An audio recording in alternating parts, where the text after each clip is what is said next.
Kaixo eta ongi etorri magazinera.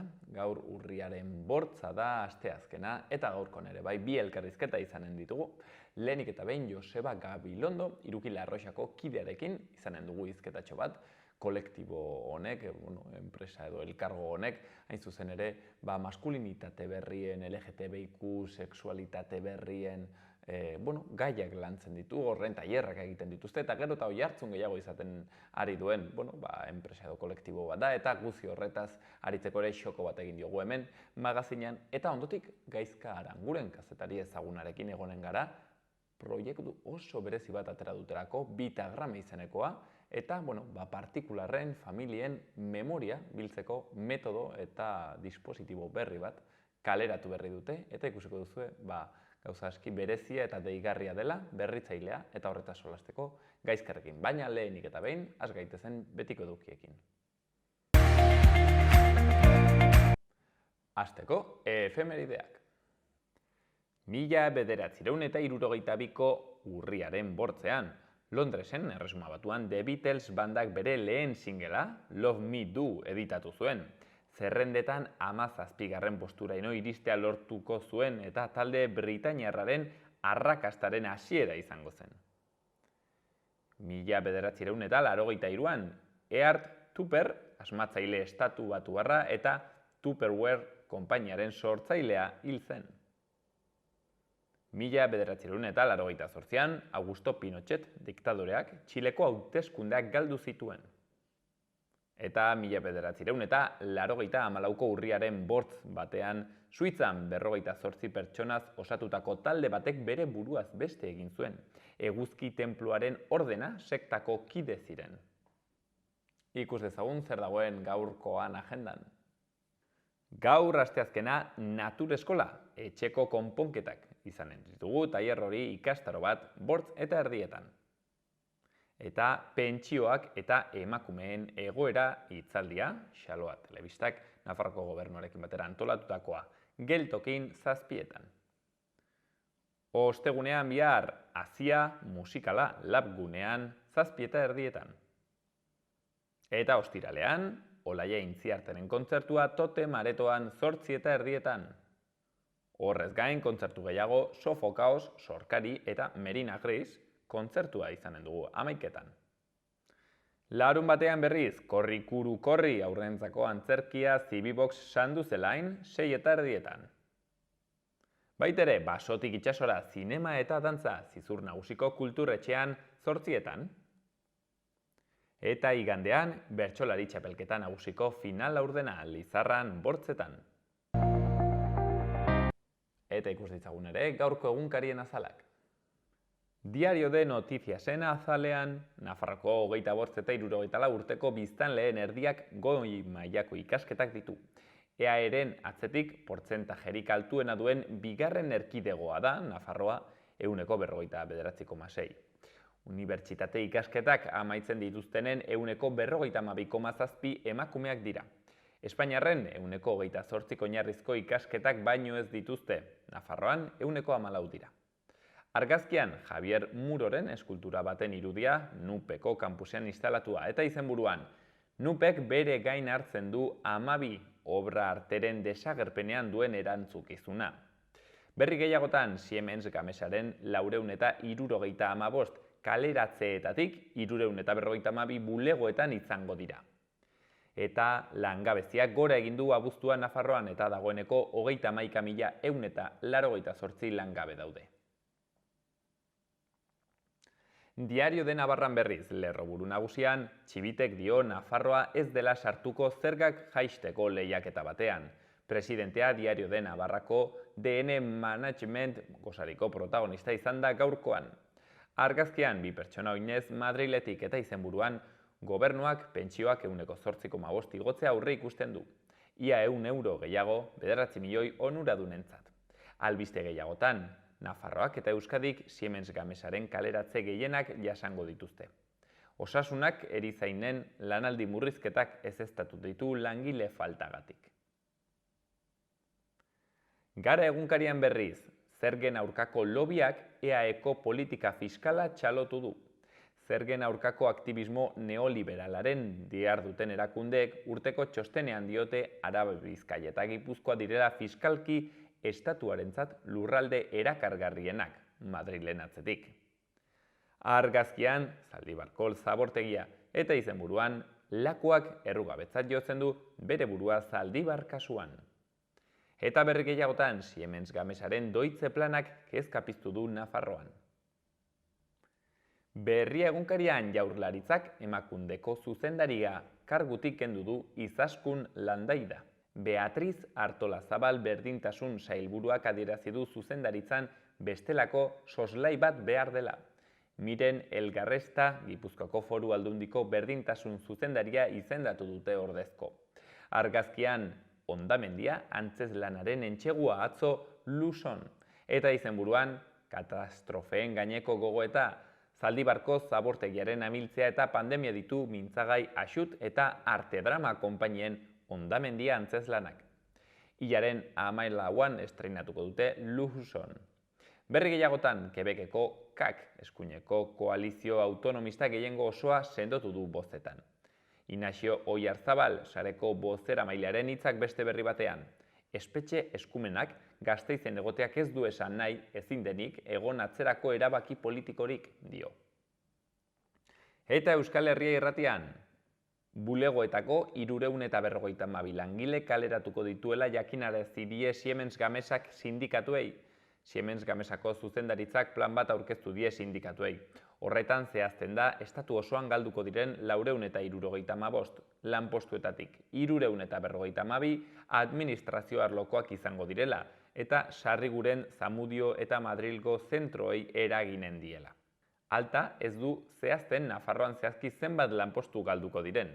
Egun Foru Erkidegoan 1763 pertsonak lan egiten dute Siemens Gamesan. Beste berri batean, Koldo Martinezen hitzak ez du zentzurik Memoria Demokratikoaren legea 78ra mugatzea indarkeriak jarraitu zuen ondoren ere. Eta azkenik beste berri batean, 2.000 euroko isuna jaso du DJ Reimik Iturramako festetako gau pasarek.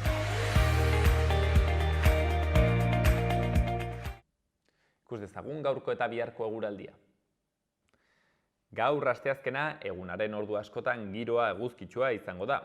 Hego-ekialdeko haizea bizi dabil eta gaur lainoa soilik leku batzuetara mugatuko da. Kostaldetik hurbil dauden lekuetara tarteka lanbroa sartuko da. Gainerakoan urdingune zabalak nagusituko dira. Arratsaldean haizea ipar-mendebaldera egingo du eta orduek aurrera egin ahala Kantauri isurialdean hodeiak ugarituz joango dira. Gainera, naiz eta maksimoak ezer gutxi aldatuko diren, ipar haizearen eragina nabarituko da eta giroa ez da hain epela izango.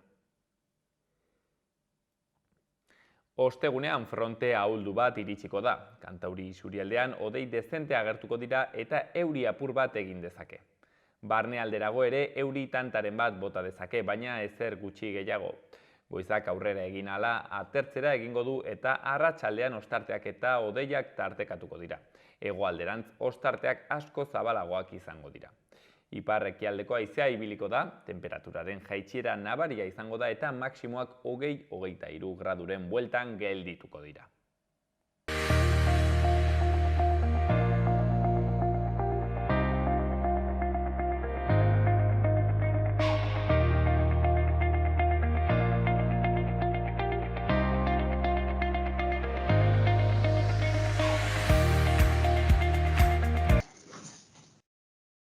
Feminismoaren olatu horrek gure jendartetako zutabe handitz edo zimendu handitz mugitu ditu eta hor gizonak ere interpelatuak izan gara, nola ez. Eta ikusteko dago zein den hor gure papera, zer den egin beharko duguna. Baina handitzetan entzuten da, akaso gizonek lehenik eta behin egin behar duguna da atzera pauso bat eman, kontu honetan eta guk berpentsatu, ikusi zein den gure papera, eta akaso deseraiki. Holako gauzetaz aritzen dira, bertzeak bertze, Irukilarroxako kideak, eta gero eta gehiago entzuten ditugu, hemen berrietan eta xaloan ere magazinean emana izan digu, xoko bat aski interesgarri dutzen zaigulako haiek egiten duten jarduera, eta horretarako Joseba Gabilondo, horko kidearekin gaude. Arratsaldeon, Joseba. Arratsaldeon. mil esker etortzeagatik. Bueno, Joseba, zu Eskoriatzakoa, Lekeitioko uretatik etorria, ez? O halako zerbait jartzen duzu zure deskribapenean, hezitzailea ere bai. Bueno, akaso ezagutuko zaitugu zerbait, hemen, bueno, elkarrizketa hau motza da, beraz ez dugu aukera gehiegi izango. Baina, bueno, Joseba, lehenik zuretako galdera pertsonal bat, zu nola hasi zinen pixka mundu honetan kezkatzen, interesa izaten, nola da? Ba, ni pertsonalki inguruan neuzkan emakume feministek interpelatuta. Horrela izan zen. Bai, horrela izan zen pixkate hasi nintzaren nire gizontasunari, bueno, bueltak ematen, ez? Eta azken baten lehenengo prozesu pertsonal batetik, eta gero ja, pues, prozesu pertsonal horrekin jarraitzen dudanean, pues, beste batzuken ere konpartitzen, ez? Bai. Eta, bueno, gero pentsatzen dut horrein nola baitere ere base teorikoagoak eman izin dizkiozula, ez? Pixete hezitzaile ikasketekin, bueno, bertz gauzekin. Baina isen, ez? Azkenean, baita ere herri mugimendutik eta bar, ez? Aipatzen duzu uste dut. Bueno, hortik, zure interesak. Bai, egia da, oza, ni ikasketaz informatikarian ez, baina baita gizarte hezitzaile ere bai. Eta hortik banaukan nahi hori ez, jendartea aldatzekoa eta militantzian aritutakoa hainbat esparrotan, baina sexu askapenean gehien bat, azkenengoko urteetan, orduan horrek ere nolabait badauka, lotura zuzena guzti honekin, orduan hortik ere edandakoa eta hortzen aritzen naiz, bai. Eta ez dakit, Joseba, akaso hor nolabait ere militantzia aktivismo horietan elkar ezagutu zineten Irukilarroxakoak eta hortik hasten da ibilbidea, no? Nola sortzen da Irukilarroxa? Bai, egia esan, militantzia esparru ezberdinetatik eta incluso laneko esparru batzutatik ezagutu ginen, eta orduantxe hasi ginen pixkat ibilbide honetan, ez? Gaur egun kooperatiba bat gara, 3 maritxuz osatutakoa, eta bai, harritzen gara gehien bat, pedagogia feministak, gizonekin lanketak, LGTB gaietan, dela ikerketak, dela formazioak, tailerrak, eta baita taldeen fasilitazioan ere, ez? Azken baten, gure ideia bai da dominazioaren kulturan bizigaren honetan, horreli pixkat buelta ematea, ez? Hor dauzkagolako kapitalismoa, patriarkatua eta kolonialismoak, nolabait sortzen dituela jerarkia horiek harremanetan, horren harreman horiei buelta ematea edo eraldatzea. Orduen, modu zabal batean jorratzen dituzu gai hauek, erratuzuna dominazioaren, ez? Pixke privilegio eta aspiratuen eskema horiek hausten apurtzen saiatzen zarete horren pedagogia egiten. Hori da, bai, azken baten hor sortzen den dominazio eta jerarkia horretan sortzen direlako, ez? Jendartean dauden hainbat desberdintasun, bazapalkuntza, diskriminazio, eta, injustizia horrei, nolabaiteko, justizia sozial horrei ematea, ez? Eta horretarako, norberaren kontzientziatzean nun dagoen bakoitza, nun tokatzen zaion egotea, dominazio kultura horretan, jerarkia horretan goian dagoen edo behean dagoen, zer egin behan bazaude, zer egin goian bazaude, ulertu nola ematen diran, kultura horietan ematen diran hainbat jarrera, eta guzti horiek pixkat rebertitzeko eta buelta emateko. Gizontasunari dagokionez, erraten dut delako seguraski zuen ardatz, nagusietako bat, gizontasuna berpentsatzea.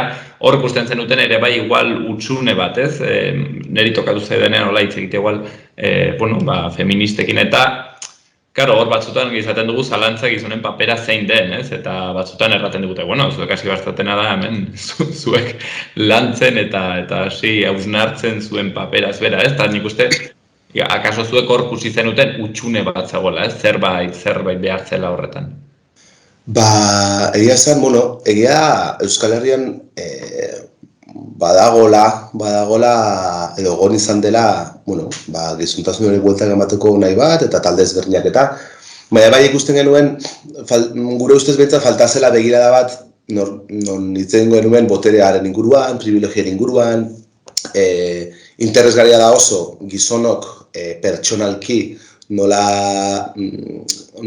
jasotzen dugun, nolaiteko bueno, pues gizontasunaren edo maskulinitatearen mandatu hori, eta nola horrek guzti horrek pertsonalki ere, bueno, min egiten digun, ez? Hori ondo dago guztia, baina ikusten genuen beste aldean jarri bezala fokoa, hau da, jendarte mailan, gure taldetan, gure harremanetan, ze beste posizio privilegiatu ematen digu, ez? Eta horrei buelta emate, eta ikusten genuen agian hor zegoela utxunea, alde batetik horregatik, eta beste alde batetik, naiz eta hiru maritxu izan, kooperatiban gaudenak, bueno, claramente ez gaude gizontasunetik nolabait libratuak, ez?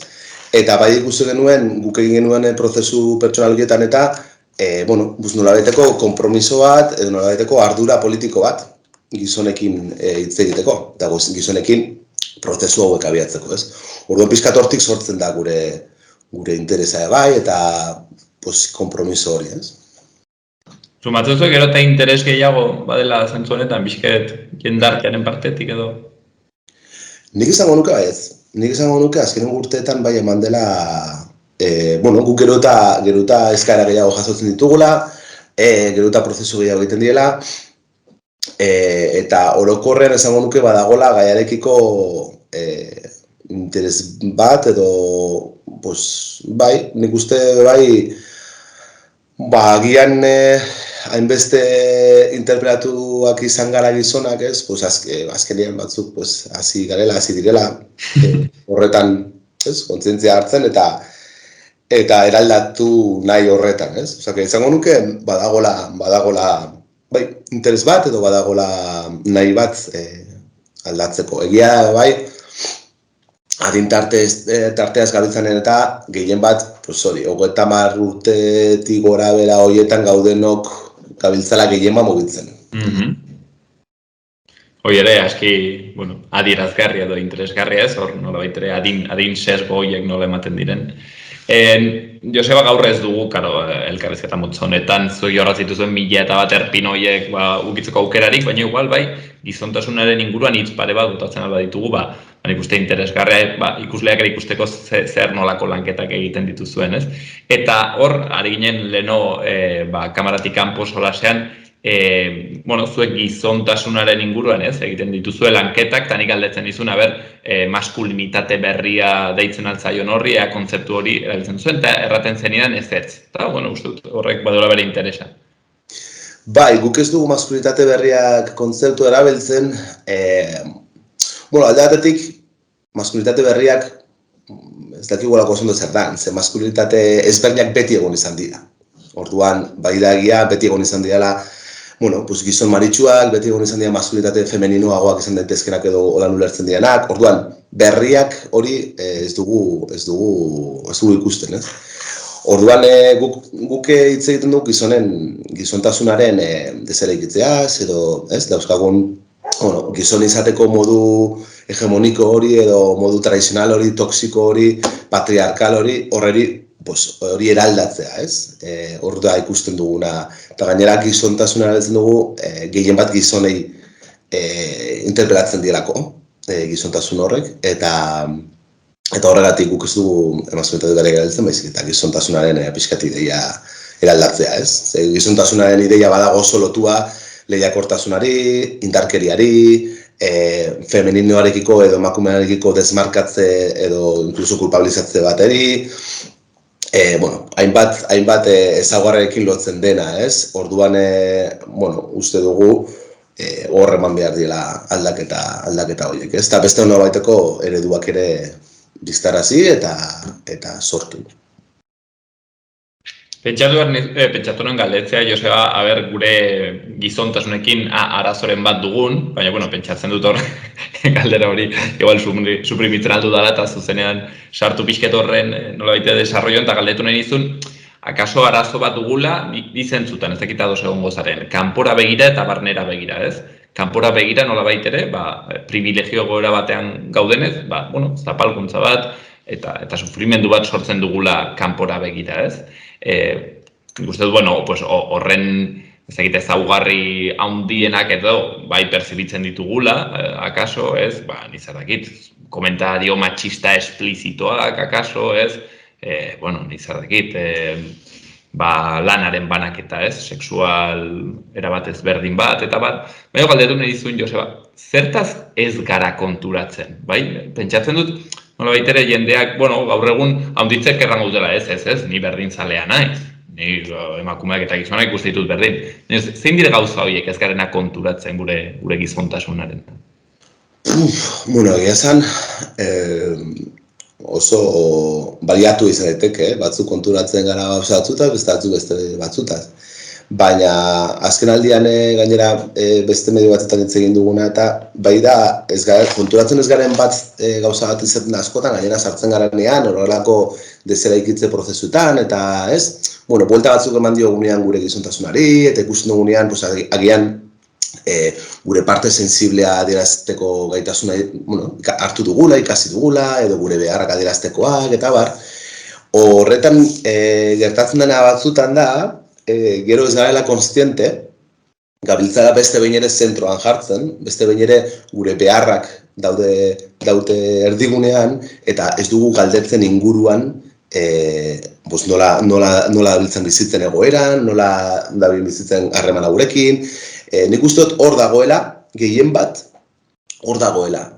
Badago, oso gizuntasunekin oso lotuta dagoena narcisismoa da ere bai, ez? Ni eta erdian, eta nire beharrak, eta nire sentimenduak, eta normalean erdigunea gizontasun toksiko horrek edo hegemoniko horrek hartzen du nolabaiteko indarkeriaz edo protagonismoaz edo nolabaiteko espazioa hartze horrekin. Eta orain gertatzen ari dena da, deseraikuntza horretan sartzen ari garenean adierazten ditugu gure beste modu batzuk harremantzeko, agian goxoagoak izan daitezkenak, baina bukatzen dugu berriz ere erdian. Berriz ere erdian, gure beharra jartzen erdian, ez gara konturatzen. Orduan, nik uste dudana da, gehien kostatzen zaiguna dela hori. Konturatzea zer da bien inguruan gertatzen.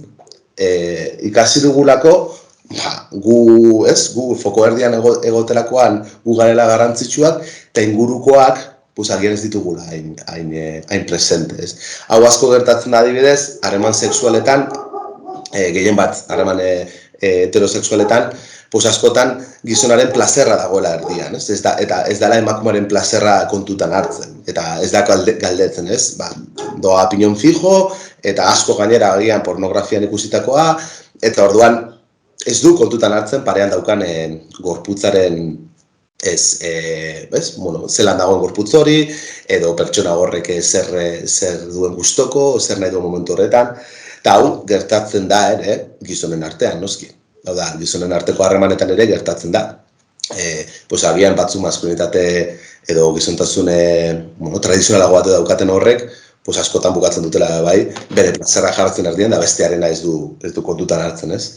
Orduan, izango nuke, gehien bat kostatzen zaiguna, eta naiz eta egon denbora bat bueltak ematen gai hauei, askotan ere jausten garela horretan. Ez dugula ikusten, gure inguruan zer den gertatzen, ez dugu galdetzen, ez dugu entzuten, hori da beste gauzat, petitze egiten dugu, baina entzunez, eta entzuteak, aparte de badakarrela asko, inguruan zer dabien gertatzen konturatzea, bebai ekartzen digu, entzutea gure barrean zer dabien gertatzen. Orduan, hor badaude, nik uste esango nuke ez entzutea eta ez jakitea zer dabien gertatzen inguruan dela gauza kostatzen zaigun asko. Hor, nik uste merezi dela hortan hitz batzuk erratea. Zer da entzutea galdetu behar nizun, ez? Zeren, karo, mundu guziak erraten du entzuten duela, ez? Bai, nik solasten dut handiz, baina nik entzuten dut, ez da? Behin entzunuen antropologo batek edo erraten zuela entzutea dela zuk buruan ez prestatzea zure hurrengo galdera. Nola baitere, ez? Zeren, karo, bertzenaz gu gaude, entzutea eta isilik egotea ez dela berdina. Nola baitere errateko, ez? Zeren, karo, zu igual zaude isilik entzuten besteari, baina ja baduzu hor prestatu erran behar duzuna, ez? Eta itzil, akaso entzutea dela nola baitere, como vaciamiento bat egite, ez? Ursik gelditzea hartzeko bertzak erraten duena, ez? Horako zerbait erraten zuen. Bai, hori da, entzutea esango nuke hori dela, entzutea izan beharren zerbait, zuk esan duzuna, ez lehian egotea moduan, ja badaukat zerrezan, berak esan duen horreri komentario bat edo, ez egotea inungo komentariorik, inungo epairik, eta egotea benetan entzuten zer da bien aurrekoan esaten, ez? Eta parekoak dauzkan beharrak jakitea, identifikatzea, hitzen atzean egon daiteken hori ere, ez? Porque batzutan esaten ditugu hitz batzuk, baina horren atzean badaude behar batzuk agian ez ditugula esplizitatzen guztiz, eta pues, agian hor zer da bien gertatzen ere kuriositate hori izatea, zer nahi du benetan ez, nire parean dago honek. Hori da entzutea, nire ustez, bai. Ez, gizonak ez dugu izaten galdetzen, ez? Como, simplemente galdetu, como, baina hori zergatik erraten duzu, ez? Como, ja, igual, erantzizten, jaten gara ematera erantzuna, ez? Como, sentitzen zara gaizki, nizatek bikoteak utzi dizulako, eta ja bota gure erantzuna. Pues nik uste egin beharko zenukela, hau. Eta agian ez dugu egiten enbeste hori, ez? Eta zeba esan zizun hori.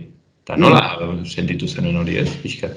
Bai, azkenean da, gazteleraz esaten dena, ez? No dar por hecho, ez? No dar por hecho zerbait gertatzen da dela. Parekoari agian, karo, zuri gertatzen zaizu dana da gaizki zaudela, ez? Bueno, ez dakit, ez dugu lako lek esan, ez? Ez interpretatu besteak zer dain esaten, bezik eta galdetu zer dagoen, kuriositate hortatik, interes horretatik. Joseba, zuek egiten dituzuen tailer horietan, ni ere honi zen bastan horietako batean, zein da errango zenuke sumatzen duzu, ez egite, resistentzia handiena? Hola, gizonek, bakizu, pixketa aurpegia, erraten den bezala, kopeta estutu egiten dugula, eta, bueno, nik hori ez dut horrela ikusten, ez dakit, hola, pixket zertan ikusten duzu erresistentziak nola baitere deseraikitze horretara? Resistentzia handienak, ez dakit ez izango nuken, hainbat egon daitezkelako. Nik uste badaudela batzuk, erresistentzia baino igual zaitasun izan daitezke, identifikatzera nun dauden gure bentajak edo privilegioak, alde batetik, beste erresistentzia izan daiteke zabaltzera gure intimitatea edo pixkate zabaltzera beste gizonen aurrean. Erresistentzia handiena dago askotan gizonen arteko harreman afektiboakoak edo fizikoki hurbilagoak izatean. Hor dago,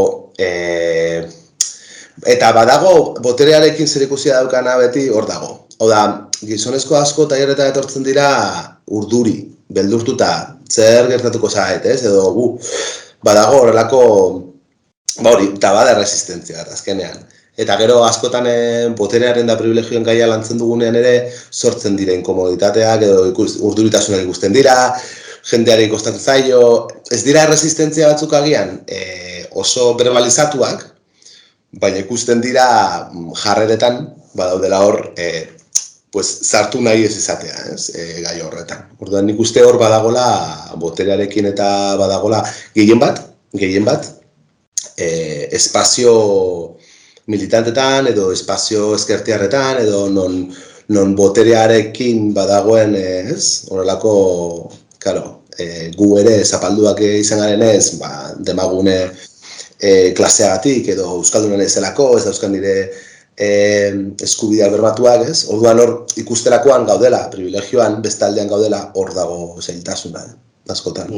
Hori egiten zaigu nahiko gogorra entzuteko, ez? Hori zuk errantzuna, klaro, ezkerrean beti izan dugu relatoa gu garela zapalduak eta de repente feminismoak erraten digu, bueno, ez? Interseksionalitate, osea, bai baino.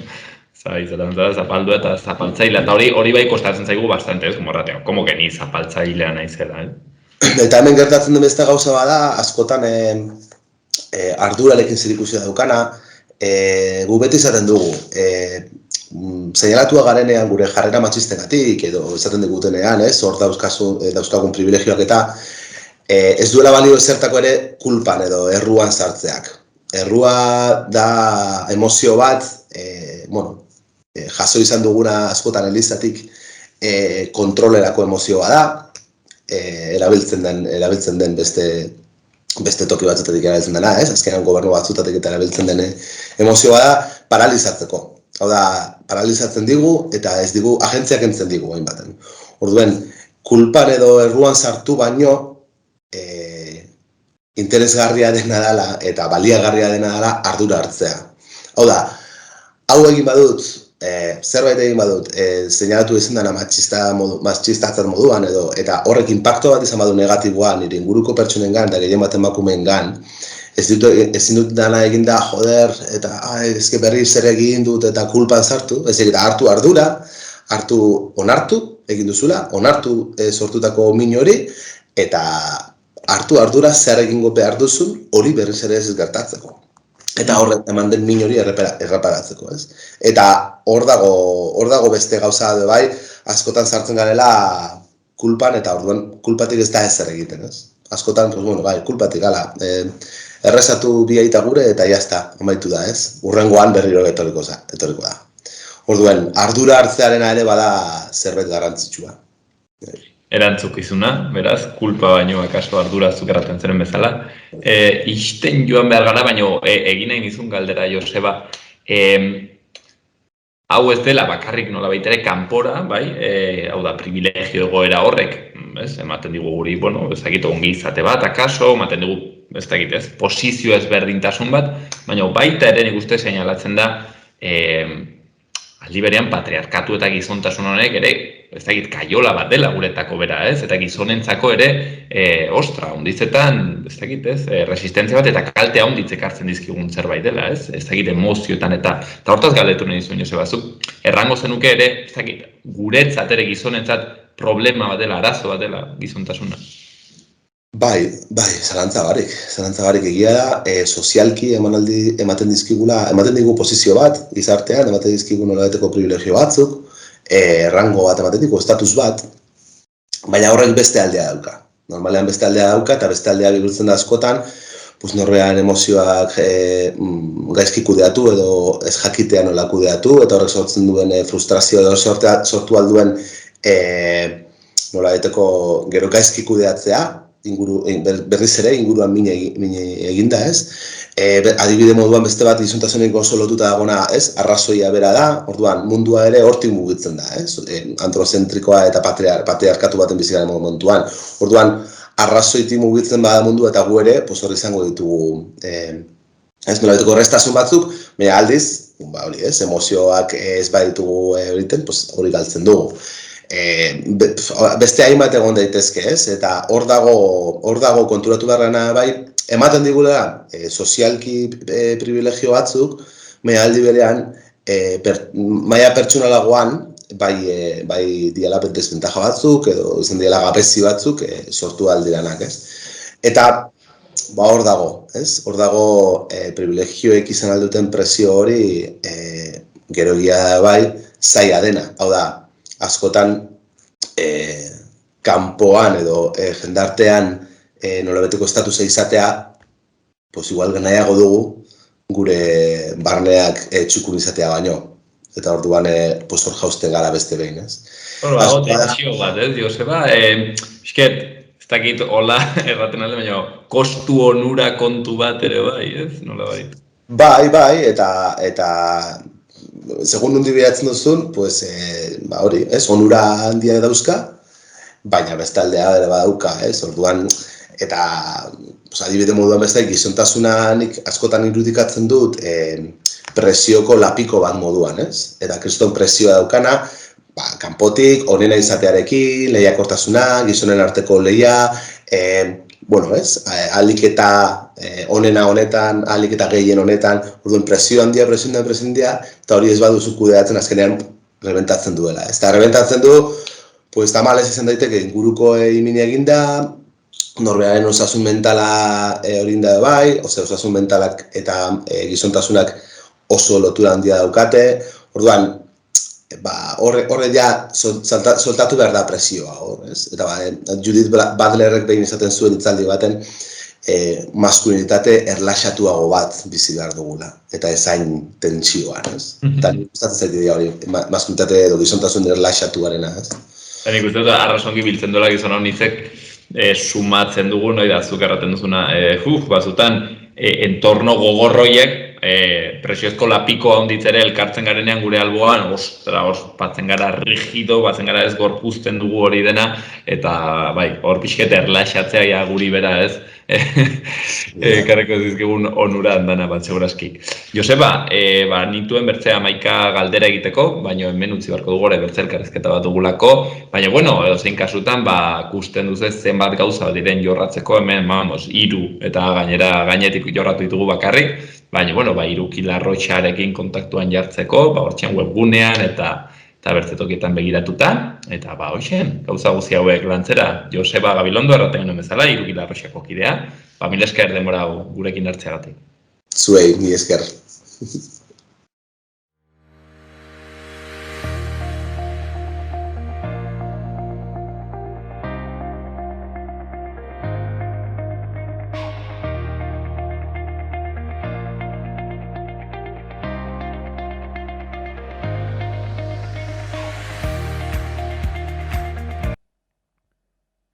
Ditzagun Iruñeko udaleko albisteak. Iruñean osoko bilkurak ostegunean eztabaidatuko ditu udal aurrekontuaren aldaketak, 3,1 milioi eurokoak Next Generation proiektuetarako eta langileen ordainsarietarako. Aurrekontu aldaketa horiek jasotzen dituzten 6 espedienteak gaur goizean ezagutu dira lehendakaritzarako batzordean. Horrez gain, Iruñeko udalak 2021 itxi du zorra diru sarrera arrunt kontsolidatuen 18,3 murriztuz, zerga arauen etendurak markatutako urte batean. Udalak 1.031 euro gastatu zituen biztanleko, horietatik 375 euro oinarrizko zerbitzu publikoetan eta 258 euro babes eta sustapen sozialean. Horretaz gain, Txoko berriko adinekoentzako 36 apartamentuk birgaitzen ari da Iruñeko udalaren enplegu sozial babestuaren programa. Obretako tajoak birgaitze programa integrala gauzatzen du, eta bitartean langabeek espazio irisgarriago bihurtzen dituzte komunak. Azkenik, Arantzadi kirolguneak astapenetako aquagym taldea eta talde trinkoak proposatu ditu ikasturte honetarako. Ikastaroa urriaren 17an hasiko da eta izen emateak kirol instalazioetan bertan egin daitezke.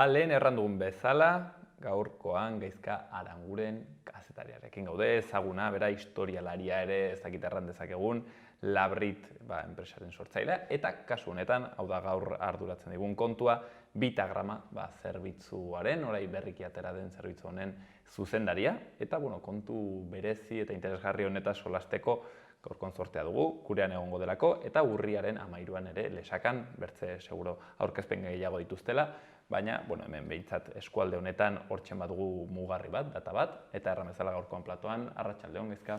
Arratsaldeon, baina haserretuko zaizkigu Elizondokoak eta Maiurkoak.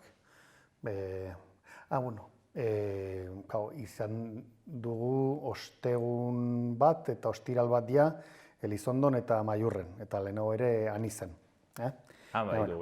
Inguruan ibili bai gara, zentzu horretan diot. Bilatzen alduzu hor informazioa, segurazki hortik ibiliko dira Bitagramarekin gora eta bera, eta Gaizka, zuzenean galdetuko dizut, nik uste merezi dela, zer da Bitagrama? Hau. Egia erran, hau da agertzeko modu bat, Bitagrama bat agertzeko modu bat. Baina berez, Bitagrama bat da edozein pertsonak bere bizitzaren lekukotasun osoa, bere familiaren hurrengo belaunaldiei uzteko bidea. Bizitzaren lekukotasuna betirako familian geratu dadin, eta 200 urteren buruan ondorengoek entzun eta ikusi ahal izan gaitzatela, edo ditzatela, gure arbasoak, bizi izan zuten bizitzaren lekukotasun hori ematen, eta familiaren ondare inmaterialaren transmisioa egiten. Azken finean, eta hola esaldi bakar batean erranda, familia baten zuhaitz genealogikoa betirako virtualki bizirik edukitzeko aukera ematen du bitagramak. Ongi ulertzeko nola funtzionatzen duenek, hau da, zerbitzu bat da, joaten zate etxe batera, partikular baten etxera, kontratatzen dizu eta nola bitere egiten diozu ez duek alako... Bai, normalean, eta hain zuzen ere horixe da egun hauetan, batez ere Baztan bidasoa eskualden egiten ari garen aurkezpen hauetan azaltzen duguna, normalean etortzen zaizkigu anai arreba batzuk, erranez bere aitatxi amatxi edo aita amaren bizitza betirako gorde nahi dutela. Normalean hori izaten da abia puntua. Eta orduan, jakinik ze puntutara artioko lana egin nahi duten hasiera batean, izan ere etorkizunean bilketa hori handitu daiteke ere, aurrerago. Baina hasierako oinarrizko bilketa hori egiteko ezaugarritze batzar bat egiten dugu beraiekin. Jakiteko zehazki gorde nahi duguna, zeren arabera gorde nahi duten, eta zertan sakondu nahi duten gehiago. Hau da, bizitza batean badago arlo familiarra, batzutan lan arloa, lagun arloa, konpromisoen arloa, eta egitasmo bakoitzak familia bakoitzaren desioi erantzun behar die. Eta desio horietan gehiago sakondu nahi baldin badute arlo familiarrean, horretan denbora gehiago emanen dugu. Eta bertze arlo batean sakondu nahi baldin badute, horri emanen diogu lehentasuna. Horrek ahalbidetzen dugu bilketaren lehentasunak ezartzen. Hortik aitzina, pertsona horrengana goaz, eta ikusentzunezko bilketa egiten diogu. Horren ondotik, noski bilketa hori egiten da, aldez aurretik zehaztutako parametroen arabera. Behin bilduta, aztertu egiten da, beti ere ezarritako irizpide haien arabera, azterketa antropologikoa egiten da, hau antropologoek egiten duten lan bat da, eta azterketa antropologiko horrek emaitza ematen du, bitagrama da emaitza hori. Eta hor, ikus daitekena da, bizitza horren pasarteak, ongi sailkatuta, bilatzaile baten bitartez aurkitzeko modukoak, lana mendian, eta agertzen zaizkizu, gai horrekin zerikusia daukaten pasarte guztiak. Hain zuzen ere, lekukotasun horrek eskaini dituen pasarteak. Horrezaz gain, normalean zenbait elementuren interpretazioa ere egiten da, bereziki argazkiena. Garai bateko argazki horiek hurrengo belaunaldiarentzat mutu geldi ez daitezen. Ze arazoa hori izaten da askotan, ezta? Badago belaunaldi bat gai dena argazki bat interpretatzeko, edo material zehatzen bat, familiarendako bereziki importantea izan dena ikuspegi dimentsio inmaterialean, eta hori ongi interpretatuta uzteak laguntzen du hurrengo belaunaldiak dagokion garrantzia eman diezaion horri, ezta? Etxeko txokoren bat, leku identitarioak, baina bereziki argazkietan izaten du jendeak hor interes berezia bai.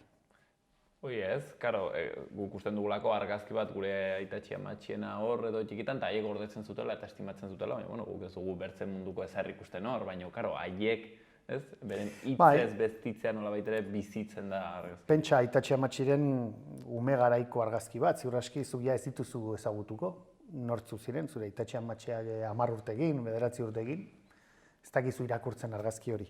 Ark, interpretatuta uzten baldin badizu, betirako balioa izanen du.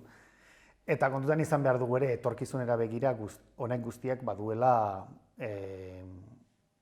aukera handiak inteligentzia artifizialaren bitartez askoz ere interaktiboagoa egiteko, ezta? Guk egiten dugun azterketa antropologiko eta etiketajearen bitartez ahalbidetzen duguna da etorkizunean inteligentzia artifiziala aplikatuz gure birbilobek hitzegin ahal izan dezatela gure aitatxi amatxirekin. Gaur egun Siri edo Alexarekin hitz egiten den bezala, gure birbilobek metabertsoan hitzegin ahal izanen dute gure aitatxi, gure amatxirekin, gure amarekin, eta galdetu gauzak eta haiek erantzunen diote. Eta behar bada modu holografiko batean, ez pantalla batean, baizik eta 3 dimentsiotan. Hori posible izanen da. Eta gainera ez da erabat zientzia fikzioa, zeren egintzen nahiko ezaguna, ez? Duela gutxi berri bat, aileta batean, eta halako zerbait egin zela. Gaur egun holografiari dagokionez, kontzertuak ere egiten dituzte garaibateko eta jadanik hilda dauden kantariekin, ezta? Baina bertzalde gainontzekoari dagokionez ere posible da. Etiketajea ongi egiten baldin bada, inteligentzia artifizialak ahalbidetzen du galdera erantzun horiek momentu errealean egiteko bai. Orain atera diren zenbait ekimen izan dira, ez pertsona horiek garai batean errandakoa erabiliz, baizik eta testu berriak erabiliz. Hau da, gaur egun ere esan arazi diezaiokezu norbaiti, jadanik bizirik ez den norbaiti, esan arazi diezaiokezu nahi duzun testua, bere ahotsa ongi gordeta baldin badaukazu, eta argazki batetik abiatuta ere bai. Baina, ez da pertsona horrek bizi izan zuen ezer, baizik eta esan arazten diozu zerbait. Honekin ahalbidetzen duguna bitagramarekin da, ark errandako zerbait izatea, ez asmatutako zerbait eta ez erranarazitako zerbait baizik, eta haren bizitza, haren ahotik eta haren bizipenetik betirako gordeta edukitzea. Gaizka, zalantza bat argitzegatik edo mahai gainean uzteagatik, duela gutxi izan genuen hemen zuzendari bat, eta haiek doluaren inguruan egin dute nahiko lan, ez?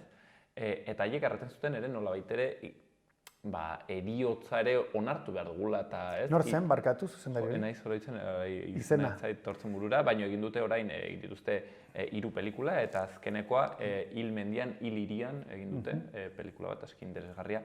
Eta, berak zioen ere bai, nolabait ere hiltzen ikasi behar dugula, eta galdetu nahi dizun. Nolabait ere hor gehiegi sakontzen eta urruntzen badugu, ari gara nolabait ere beti balaztatzen hori hiltzearena, eta momentu batean agian behar dugu onartu, ez, heriotzaren gogortasuna eta... Nik onartu behar dizut, heriotzari buruz hitz egiterekin ez dugula beste munduko arazorik, ez da gutxiagorik ere, ez duk inolako taburik, baina hau bizitzarako lan bat da. Baina egia da, memoriari betiereko bizitza emateko lan bat da. Badaude hortik egitura batzuk betiereko bizitza eskaintzen dutenak, zeruan edo ez dakindon. Hori, erosi nahi duenak eros dezala. Guk eskaintzen duguna da betiereko memoria. Eta egia da, zentzu horretan, doluarekin zerikusia izan dezakela. Izan ere oso ohikoa izan da gure kulturan, eta mendebaldeko kulturan, eta uste dut mundu osoko kultura guztietan ere, hildakoak gogoratzeko eta hildakoekiko nolabaiteko errespetua tarteka adierazteko joera, ez? Dolua adierazteko modu bat da. Hemen hilerriak izan ditugu, orain ordea joera handiagoa izaten da, gorpuak erre eta leku zehatz batzuetan errautsak botatzeko edo gordetzeko, baina beti leku horiek izaten dira memoria tokiak familiarendako ere bai, ezta? Garai batean hilerrietan panteoiak egiten zirenean, ez? Hemen datza Tiburtzio Ximenez eta bere familia. Hor, Tiburtzio horrek hori erosita egin nahi zuena zen familiaren memoria gune bat, ez? Eta hor, familiaren gorpuak, familiako kideen gorpuak sartu, eta tarteka bizirik direnek haiei bisita egin, loretxo batzuk azdiarazi, eta gogoratzea, ez? Gaur egun, hein handi batean honek ere, funtzio sozial hori betetzen du, baina 21. mendeko teknologien araberakoa. Eta horrek adierazten duena zer da, eduki ahal izanen dugula, hodeian gure senideen bizitzaren lekukotasuna, noiz nahi haien pentsamenduen berri edukiz, eta gainera familian esanguratsuak izan diren imaginario familiarraren erreferenteak transmititzeko aukera emanez. Beraz, panteoia 21. mendera ekarrita, gauza oso desberdina da, ezta? Eta ziur aski askoz ere erabilgarriagoa, bereziki transferentziak, transmisioa egiteko, ezta? Belaunaldi batetik bertzera. Izan ere, hori ere egia da, belaunaldien arteko harremana asko aldatu da, eta transmisioak arazo haunitz ditu gaur egun. Nik uste hori azpimarratzekoa dela, ez, Gaizka? Hori aldatu da. Hau da, duela joan de mendean eta aurrekoetan oraindik gehiago, hor zutondoan biltzen ginen eta hor kontatzen ginen, ez? Eta gainera aitatxe amatxiek zuten oraindik ere presentzia. Zure bai, zutondoan, iritsi zara horretara, Ni bai, baserrikoa naizelako. Baina aitatxe amatxiek ez zeuden, bai. Bueno. Akaso ja gu azten ginen aurikularrekin eta... Baserrikoak baldin bazineten, egia da, oraindik ere horri eutsi diozu dela gehiago. Baserrian zutondoan biltzen ginen gehiago. Bai. Eta erran nahi dudana da, ja jendea ez dagoela inbertze baserrietan, eta batez ere pisuetan eta barrez. Ja. Eta galdu dela momentu komunitario hori, Bai. eta galdu dela ahozko memoriaren transmisioa nolabait ere. Eta, bueno, zuek eskaintzen duzuen hau, nolabait ere, utxune horretara, ez? Tortzen da, utxune horretara zerbait eskaintzera. Bueno, hain zuzen ere, Labriten jarduna hortik dator, ez? Eta azken finean jardun horren ondorio bat da Bitagramarena, izan ere lehenagotik ibili gara herririk herri, eta ikuspegi kolektibo batetik abiatuta, herritarren memoria biltzen, hain zuzen ere, belaunaldien arteko transmisio horren etenazo hartuta, pantailen bitartez transmisioari eusteko. Gaur egun edozein pertsonak, eta batez ere gazteek, askoz ere denbora gehiago ematen dute, pantaila bati begira, gurasoen aurpegiari begira edo lagunen aurpegiari begira baino. Hori horrela da. Bai, hori horrela da. Hortaz, lehen aurrez aurre, ahoz transmititzen zen guzti hori pantailetara eramaterik espaldin badugu, zer da transmitituko dena? Pantailetarako sarbidea duten produkzio gune handienen edukiak. Eta Simpsondarrak edo marrazki bizidun oso famatuak eta globalizatzaileak ikustea ez dago gaizki, baina azkenean hori bakarrik ikusten baldin badugu pantailetan, gure inguru hurbileneko erreferentzia identitarioenak ere ez dira transmitituko. Beraz, lan hori egin beharra dago. Hori egiten ari ginen, ja duela 13 urte gabiltza, herririk herri bilketa hori egiten dugu, modu sistematiko batean, hori ere eraman genuen bertze arlo batzuetara, ez bakarrik geografiko edo udalerrietara, baizik eta futbol taldeetara, elkarteetara, elkarte batzuk badira herri honetan, ibilbide luzekoak. Eta horiek ere, giza kolektibo bat diren heinean, imaginario bat osatzen dute, eta beraien oinarrizko erreferentzia batzuek transmititzea, gogoko izaten dute. Eta hori eta egin duguna izan da, hortik abiatuta, azkeneko 13 urtetan, iaz abiatu ginen familiei ere, eta pertsonei aukera hori ematea, ezta.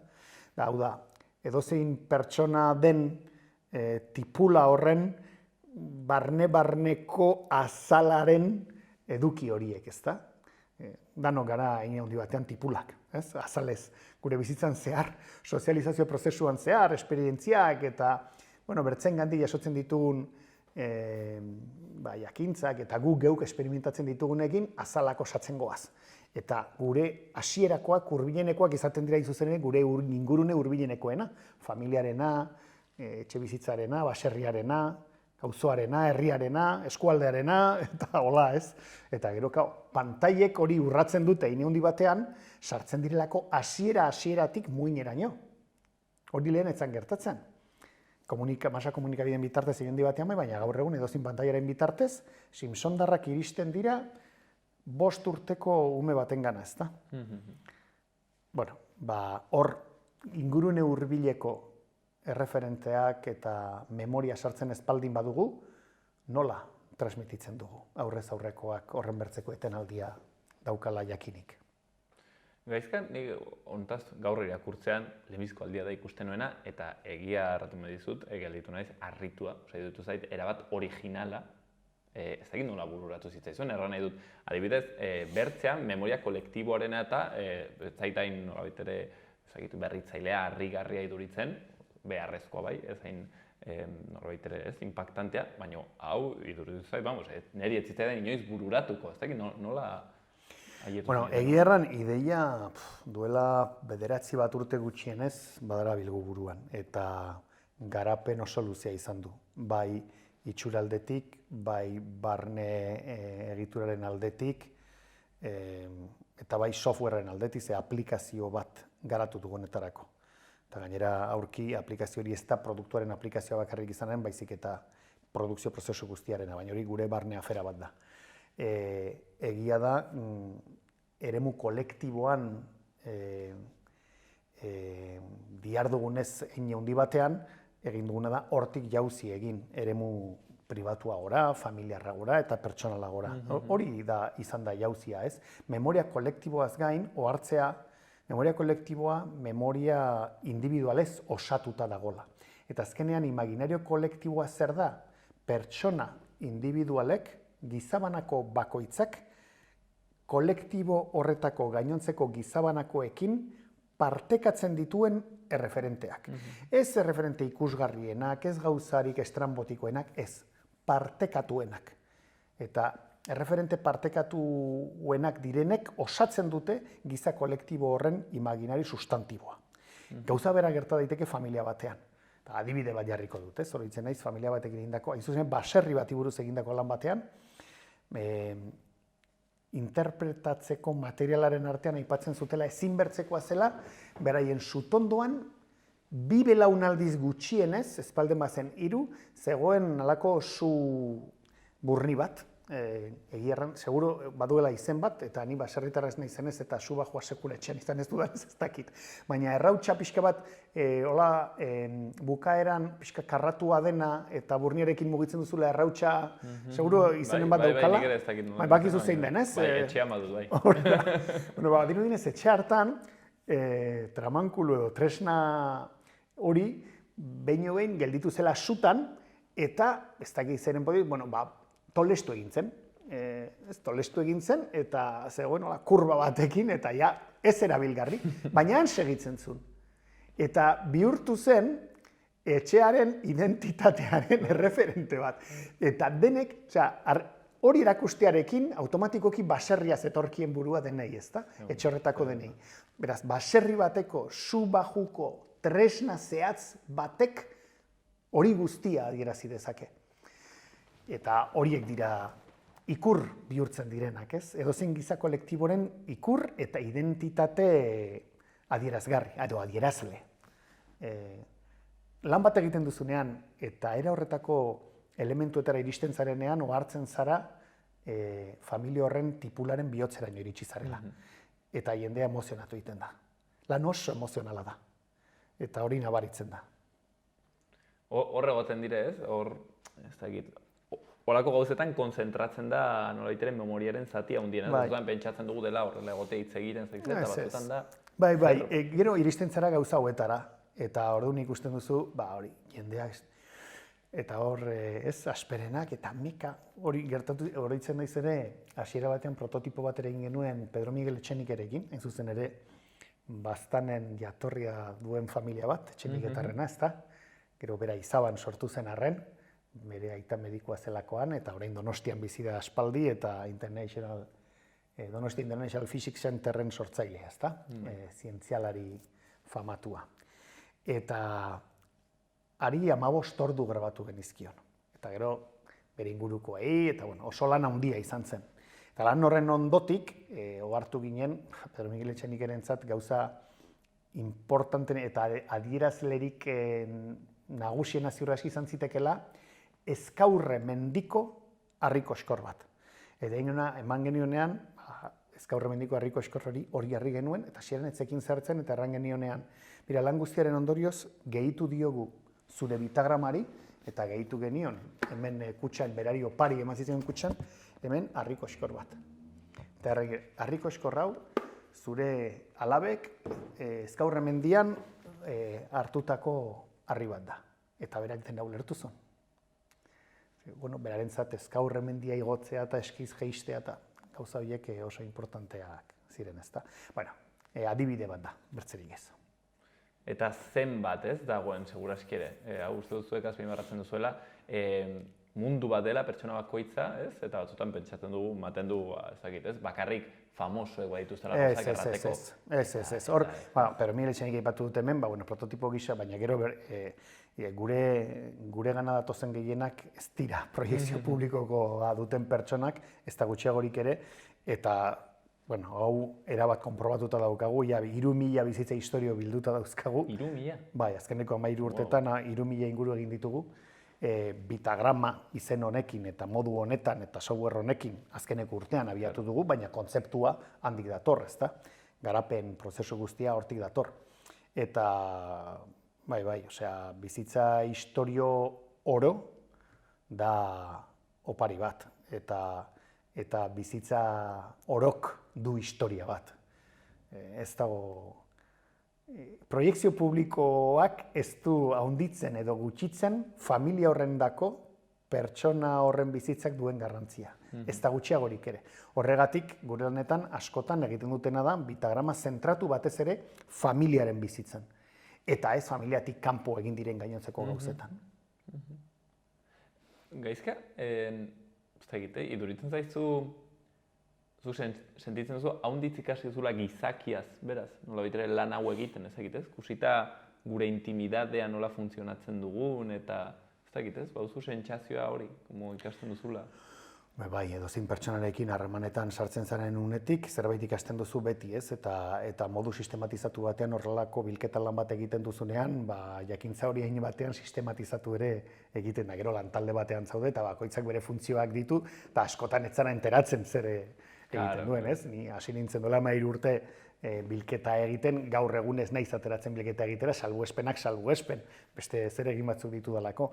Baina egia da, giza bizitzaren aberastasunari buruzko nire kontzepzioa aldatu dela. Eta begira, garai batean nahiko baztertuta neukan familiaren indarra aldatu da ere. Eta giza kolektibo gisa ikusita ez da, daukan indarraz jabetu naiz. Eta batez ere indar emozionalaz. Bai, hori bai. Adibidez, baita ere lantzen duzue familia beharrean lagunen nola baitere zirkulo sozial horiekin, hori komplikatuago izaten da? Ez dugu eskaera zehatzik izan kuadrilla baten bitagrama egiteko, baina bai izan dugu pertsona baten ingurune osoaren bilketa egiteko. Eta kasuren batean, bitan gutxienez izan dugu, jadanik hilik zegoen pertsona baten memoria berreskuratzeko bitagrama. Eta hori hain zuzen ere bide horretatik egiten da. Ez daukazu pertsona hori ezer galdetzeko, hilik dago, eta zer egiten duzu? Hain zuzen ere, berak bizi izan zituen espazio eta denborak bizi izan zituztenei galdetu. Berarekin espazio eta denbora horietan egon zirenei galdetu. Lan arloa, bere lankidei. Aisialdia eta lagun artekoa, bere lagunekin galdetu. Zer egiten zuen honek, zer egiten zenuten, ezta? Eta familiarekin, familiakoei. 10, 12, 15 lagun hartu, eta pertsona horren memoria berreskuratu, berarekin lekuak eta garaiak bizi izan zituztenen lekukotasunen bitartez. Eta hori da bidea, bai. Baina azken finean, kuadrilla baten imaginarioa biltzea eta bizitza esperientzia biltzea modu kolektibo batean da elkarte bati egitea bezala, edo, Iruñeko Orfeoiari egin genion bezala, edo Launika Peñari egin diogun bezala. Launika Peñari egin diogu kuadrilla bat da, ez, kuadrilla haunitzeko esatzen dute Launika, baina igual hasiera batean kuadrilla bat zen. Eta gauza bertsua litzateke, egin beharko litzatekena da, aldez aurretik ongi ezaugarritu zen mugen barnean jardun nahi dugun. Bertzenaz, ez dago mugarik, bizitzak ez dauka mugarik, nolabait, ezta? Orduan hori da zehaztu egin behar dena ezaugarritze prozesuan. Gaizka erraten zenuen lehenago, ez dakit hau nolabaitere joan dela gero eta gehiago garatzen, ez? Eta nik uste interesgarria dela pentsatzea ez dela bakarrik joan eta kamera bat jartzea, ez da nolabaitere produktu oso bat da, ez? Erpina handitzekin erran nahi dut, ez? Ongi landua, ongi garatu, ongi pentsatua, eta horien artean berezitasun bat da, nolabaitere begirada antropologikoa, ez? Galdetu nahi dizun motzean, zer ekartzen du, zer aportatzen du begirada antropologiko horrek? Ni komunikazioaren mundutik nator, zure gutxi gora bera mundu honetatik, eta antropologiaren mundura joan naiz, ez? Azkeneko 15 urtetan, hori baldin moduzu. Eta bide horretan ohartu nahi zena da, gauza bat eta ez da, komunikatzaile gisa, beti ikuslego bati, edo entzulego bati, edo irakurlego bati, transmititu nahi definitu gabeko, edo, targeta izan dezake, ezta? Transmititu nahi diogun zerbait. Hau da, helburu komunikatiboa lehenesten da. Eta biltzen ari garena, hain zuzen ere, ahal bezain ongi, zuzen eta eraginkorki transmititu nahi dugu. Elkarrizketa honetan, transmititu nahi dugu ahal bezain ongi, zer den bitagrama bat. Eta hori da helburua.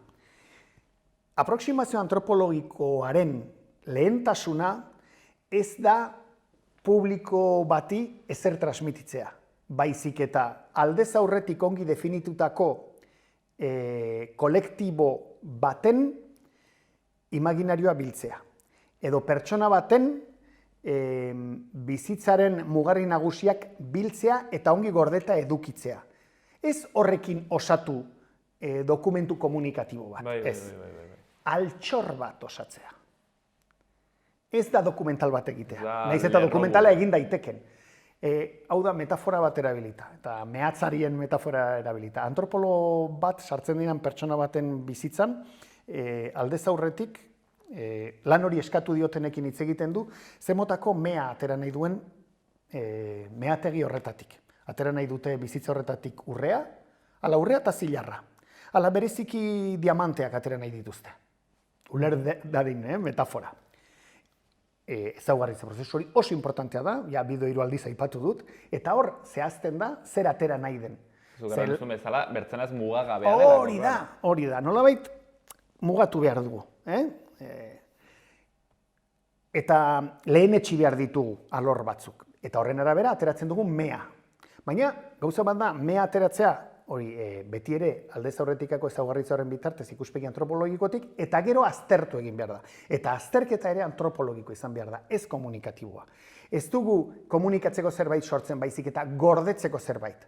Baina gordetze bideo horretan gero erabilgarri izan dadila transmititzeko. Beraz, zer egiten dugu? Lingoteak egin. Hemen urrezko lingoteak, ezaugarritzean errandakoaren arabera, zilarrezkoak, diamante batzuk eben, eta dena ongi ordenatuta. Zertarako, altxor horretan gero bilatu egin behar dugu. Orduan, bilatzaileak ongi bilatu dezan momentu bakoitzean nahi duguna, gero noski horretan oinarrituta nahi bezain bertze harribitxi egin daitezke. Lepokoak, eraztunak, eskumuturrekoak, nahi ditugunak. Horiek izango lirateke komunikatiboak. Baina altxor horretan oinarrituta. Egiten duguna da altxorra osatu. Lehenik galdu ez dadin, ze zoritxarrez meategi hori hilko da, pertsona gara, hiltzen gara. Eroriko da, Hil baino lehen meategia berreskuratu, edo bertzenaz bere ingurukoen bitartez hildakoarena berreskuratu, baina ongi gorde. Eta gorde bezeroak familia horrek nahi duen bezala. Eta nahi duen erako. Eta horrela erabilgarri egonen da betirako. Ze agortzen ez den altxor bat da. Beti itzul zaitezke altxor horretara, eta pertsona berriak itzultzen dira altxor horretara. Da baitasuna bezala ez da agortzen. Memoria bizia, ez? Zentzu horretan, bai. Eta betierekoa. Eta betierekoa. Aluzinante nahi iruditzen zidana da, pentsatzea, 400 urte pasatuko direnean, gaur egun pertsona baten bizitza modu honetan gorde duenak, 400 urte barruko bere familiak ikusi ahal izanen duela hori. Eta entzun ahal izanen duela eta ikusi. Pentsau, aukera izanen bagenu, gure 18. edo 17. mendeko arbasoen bizitza entzuteko eta pentsamenduak, ez? Bueno, batzuei igual ez zaizkie gustatzen, pues bale, pues ez ditzatela ikusi, baina aukera izatea behintzat, ez? Bueno, ni oso kuriosa izan egintzatik, onartzen dut, bai. Hori bai dela historikoki oso gauza berezia, erran dut, ez? Bai. Hori bai da aldaketa inflexio puntu bat erran dut, ez? Eta egia dena da ere, ikuspegi akademikotik horrelako lanak egonkortzen diren heinean eta ugaritzen diren heinean zaila da, historia garaikidea ikertzea fondo hauetarako sarbidea izan gabe. Bitagramanen kasuan ez, fondo pribatuak dira, familia bakoitzarenak dira, eta gero familiak erabakitzen du zer egin, eta familiarentzako gordetzen dira, ala ez, hori familia bakoitzak erabakitzen du, baina gero kolektiboki egiten ditugun bilketetan oso altxor handiak daude ere bai, ez? Bai. Ezka, banituen bertzea 14 galdera zuri egiteko, baina denbora aurrera joan zaigu. Ez dakit, bakarrik galdetuko dizut, zer muzko harrera sumatu duzu? Sumatu dugun harrera dela eta apustua bikoiztu eta hirukoiztik izurezi laukoiztu egin behar dugu datozen urteetan. Eta uste dugu, hain zuzen ere, familia bakoitzaren esku utzi ahal izatea, bere memoria gordea ahal izatea ala ez, urrats bat dela. Eta zentzu horretan, gure zeregina momentu honetan jakinaraztea da. hau existitzen dela. Ze jendeak ez daki hau existitzen denik. Sorpresa handi hartu. Orduan, jakinarazi ezkero, gero eta jende gehiagok esanen du kontxo. Pentsau, ez ja bakarrik seme alabek bere gurasoen bizitza biltzeko baizik eta edozein pertsonak erabakitzen duenean notarioaren gana jotzea baserria nori utziko dion erabakitzeko, ezta? Edo bere ondare materiala nori utziko dion erabakitzeko, hoi denek argi daukagu, ez? Nire ondasunak banatuko ditut, ala ez, baina nire ondasunak nori utziko dizkiot erabakitzen dut, notarioaren gana noa, eta sinatzen dut paper bat errenez, hau horrela geldituko da, hiltzen naizenean. Eta zer gertatzen da zure ondare inmaterialarekin? Zergatik alperrik galdu behar da zurekin batera hilobi batean? Zergatik ez diezu uzten ondorengoei zure ondare inmateriala ere bai, aukera dagoenean? Gaizkaitz, ederroiekin utziko dugu. Erran bezala, bertzea 11 gauz ditugu jorratu gabe, baina horretarako izanen dituzue Gaizkaren eta bere taldearen aurkezpenak hemen, erran bezala, bastan inguruan lesakan ere bai, egongo dira, aurkezpenan dana bat, eta joanen gara seguro nago ezagutzen, gero eta gehiago bitagrama. Kontu hau, Gaizka, 1000 esker egin duzuen nolabitere proiektu eta jarduera guzionengatik, eta gaurko denbora hau hartzeagatik. 1000 esker.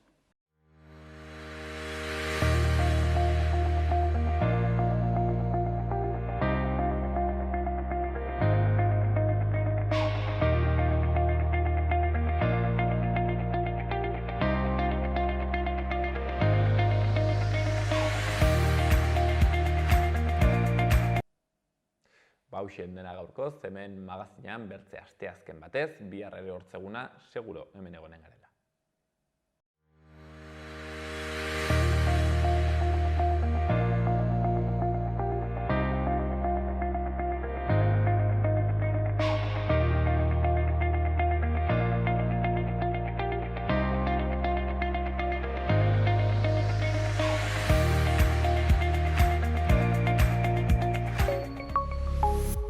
Gobierno de Navarra. Nafarroako gobernua.